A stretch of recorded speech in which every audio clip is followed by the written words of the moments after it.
হ্যাঁ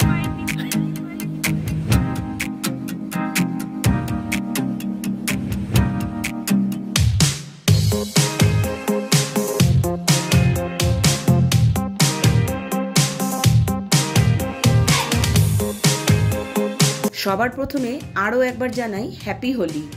দোল তো সবে শুরু, এখনো 3 দিন ধরে দোল উৎসব চলবে। আর এই ঠান্ডাই খাওয়ার পর মনে হয়েছে দোল উৎসবে ঠান্ডাই তো জরুরি, একদম মাস্ট। পুচকু আর প্রিন্সেসের খালি গ্লাস দেখেই বুঝতে পারবেন ওরা ঠান্ডাইটাকে কতটা এনজয় করেছে। যদিও আমাদের বাঙালিদের মধ্যে এখনো ঠান্ডাই খাওয়ার সেভাবে প্রচলন নেই, তবে আমি বলবো এটাকে একবার ট্রাই করার পর প্রতি বছর দোলে আপনারা অবশ্যই এটাকে ট্রাই করতে ভুলবেন না। চলুন তাহলে ঠান্ডাই রেসিপিটি শুরু করা যাক। সবার প্রথমে আমি এখানে নিয়ে নিয়েছি 1 table spoon almond, 1 table spoon কাজু বাদাম, 1 টেবিল স্পুন পেস্তা, 1 টেবিল স্পুন গোলাপ ফুলের পাপড়ি। আমি এখানে ড্রাইটা ব্যবহার করেছি, আপনাদের কাছে যদি ফ্রেশ থাকে সেটা আপনারা ব্যবহার করতে পারেন। এরপর আমি নিয়ে নিয়েছি 1 টেবিল স্পুন মৌরি। অবশ্যই মৌরিটা এখানে ব্যবহার করবেন, মৌরির জন্যই কিন্তু ঠান্ডায়ের যে গন্ধটা সেটা খুব সুন্দর আসে। এরপর আমি নিয়ে নিয়েছি 1 টেবিল স্পুন চার মগজ, আর নিয়ে নিয়েছি 1/4 টিস্পুন জায়ফল। আপনারা চাইলে এটাকে স্কিপ করতে পারেন, অথবা এর জায়গায় দারচিনি অথবা জিঞ্জার পাউডার যা কিছু ইউজ করতে পারেন। অ্যাকচুয়ালি ফ্লেভারটা কিছুটা নিজের মতো করেও ইউজ করা যায়, তবে একটু জায়ফল দিলে গন্ধটা কিন্তু খুব সুন্দর লাগে। এরপর আমি দিয়ে দিয়েছি 1/2 টিস্পুন এলাচ, মানে প্রায় 5 থেকে 6টা, 1 টিস্পুন গোটা গোলমরিচ, আর 1 টেবিল স্পুন পোস্ত। সবশেষে দিয়ে দিচ্ছি অল্প একটু পরিমাণে কেশর। এরপরে এর মধ্যে দিয়ে দিতে হবে কিছুটা জল। আমি এখানে প্রায় 1 গ্লাস মতো জল ব্যবহার করেছি। এটাকে ঢেকে রেখে দিতে হবে প্রায় 5 থেকে 6 ঘন্টা অথবা ওভারনাইট। খুব ভালো করে সব কিছুকে আমি মিশিয়ে দিচ্ছি। ঠান্ডাই বানানোর এটা একটা বেসিক ইনগ্রেডিয়েন্টস।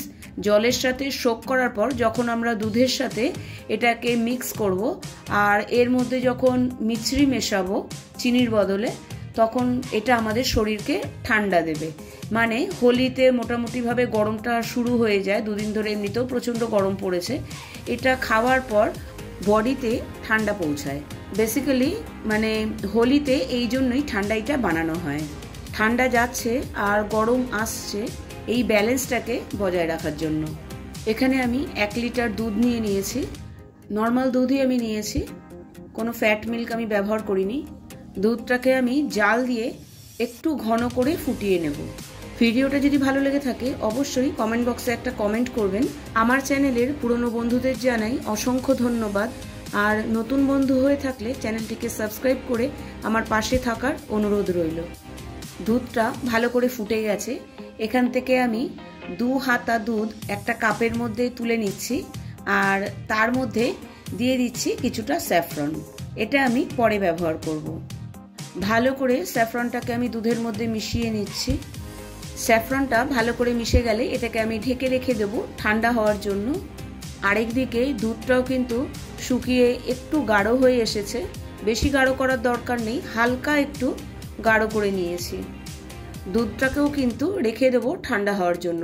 এখানে যা কিছুই পরিবেশন করব না কেন সেগুলো একদম ঠান্ডা ঠান্ডাই পরিবেশন করতে হবে, তবেই কিন্তু ঠান্ডাইয়ের আসল স্বাদটা পাওয়া যাবে। ফিরে আসছি 5 ঘন্টা পর। সমস্ত উপকরণগুলোকে একটা ছাঁকনির সাহায্যে আমি ছেঁকে নিচ্ছি, তবে জলটা ফেলার দরকার নেই। এই জলটা কিন্তু আমরা পেস্ট করার সময় ইউজ করব, কারণ জলের মধ্যে সমস্ত ফ্লেভারটা অ্যাড হয়ে গেছে।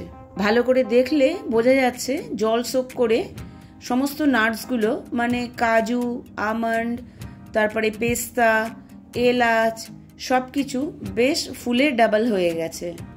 এমনকি গোলাপের পাপড়িগুলোও কিন্তু বেশ ফুলে গেছে। এগুলোকে এবার মিক্সার গ্রাইন্ডারে দিয়ে আমি একটা স্মুথ পেস্ট বানিয়ে নেব। আমি দুবারে করব। প্রথমে আমি অল্প করে জারের মধ্যে কিছুটা নিয়ে নিচ্ছি, আর তাতে আমি ভিজিয়ে রাখা জলটাই ব্যবহার করব। প্রথমে আমি অল্প করেই জল দিচ্ছি, আরও একটু জল দিতে হবে। ভালো করে এখনও স্মুথ পেস্ট তৈরি হয়নি, সব কিছুকে একটু এক জায়গায় মাঝখানে করে নিচ্ছি, তারপরে দিয়ে দিচ্ছি আরও একটু জল। লাগলে এমনি জলও আপনারা ব্যবহার করতে পারেন, অথবা জলের পরিবর্তে দুধ দিয়েও কিন্তু পেস্টটাকে তৈরি করে নিতে পারেন। এবারে পেস্টটা একদম স্মুথ তৈরি হয়েছে, দেখলেই বোঝা যাচ্ছে। একদম সামনে থেকে দেখিয়ে দিচ্ছি। পেস্টটাকে খুব ভালো করে স্মুথ করে নিতে হবে, তাহলে দুধের মধ্যে যখন মেশানো হবে তাহলে মিক্সিংটাও খুব ভালো হবে। আর মিক্সিংটা ভালো হলে ঠান্ডাইয়ের টেস্টটাও কিন্তু খুব ভালো হবে। পেস্টটাকে আমি একটা বাটিতে ঢেলে রাখছি। সেকেন্ড ব্যাচটাও আমার রেডি হয়ে গেছে। চাইলে এটাকে আপনার একটা গ্লাস জারে ভরে ফ্রিজে রেখে দিতে পারেন, 4 থেকে 5 দিন পর্যন্ত এই পেস্টটা ভালো থাকবে। এছাড়াও সেম পেস্ট দিয়ে আপনারা কিন্তু কুলফিও বানিয়ে নিতে পারেন। আমি এখানে চিনি ব্যবহার করব না, মিছরির দানা ব্যবহার করছি। এটাকে একটা পাউডার তৈরি করে নিচ্ছি। আপনারা চাইলে চিনিও ব্যবহার করতে পারেন, আর পাউডার না করলেও চলবে, হয়তো একটু টাইম বেশি লাগবে। এছাড়াও চাইলে আপনারা এই চিনির পাউডারটাকে পেস্টের মধ্যেও মিশিয়ে একবারে রেখে দিতে পারেন। এবারে সব কিছুকে খুব ভালো করে মিক্সিং করতে হবে। তার জন্য নিয়ে নিয়েছি একটা বড় জার, আর এখানে আমি 3 গ্লাস দুধ ব্যবহার করেছি। দুধটা একদম ঠান্ডা, আমি ফ্রিজে রেখে দিয়েছিলাম। আপনারা চাইলে এই সময় বরফও ব্যবহার করতে পারেন। যেহেতু ফ্রিজে রাখা ছিল আমি আর বরফ ব্যবহার করলাম না। দিয়ে দিলাম টেস্ট অনুযায়ী মিছরির পাউডার। আমি এখানে 4 টেবিল স্পুন মিছরির পাউডার ব্যবহার করেছি। আর যে পেস্টটা তৈরি করে রেখেছিলাম সেটা আমি ব্যবহার করেছি 3 গ্লাসের জন্য 3 টেবিল স্পুন। আপনারা আপনাদের স্বাদ অনুযায়ী কম বেশি করতে পারেন। আগে থেকে দুধের মধ্যে কেশর মিশিয়ে রেখেছিলাম, সেটাকেও এর মধ্যে অ্যাড করে দিচ্ছি। আবারও বলে দিচ্ছি, ঠান্ডাইটা কিন্তু একদম ঠান্ডা ঠান্ডা পরিবেশন করতে হবে।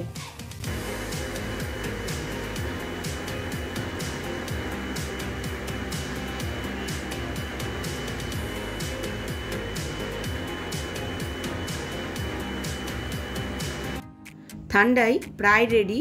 এবার এটাকে আমি ছেঁকে নেব একটা নেটের সাহায্যে।